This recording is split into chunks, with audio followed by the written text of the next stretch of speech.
Antusias masyarakat dengan sejarah Sumatera Selatan terlihat di pameran warisan Sumsel yang berada di Museum Bala Putra Dewa Sumsel. Berbagai benda sejarah pun dipamerkan. Dalam pameran ini sedikitnya ada 28 kolektor benda bersejarah dan warisan budaya serta pengelola museum di Sumsel mengikuti pameran ini. Salah satunya yakni komunitas anti kreatif Sriwijaya atau Kompaks. Berbagai benda yang memiliki nilai sejarah yang tinggi ini dipamerkan. Seperti koin emas Khalifah Bani Umayyah, keris emas, kitab Simbur Cahaya, dan dipamerkan meriam langka yang mempunyai ukiran 2 kalimat syahadat. Meriam ini diduga berasal dari masa Kesultanan Palembang Darussalam.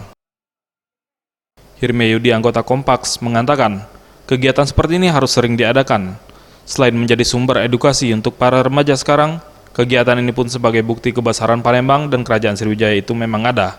Seperti yang terlihat di pameran warisan Sumsel ini, dan kegiatan ini pun dapat menarik wisatawan lokal maupun internasional.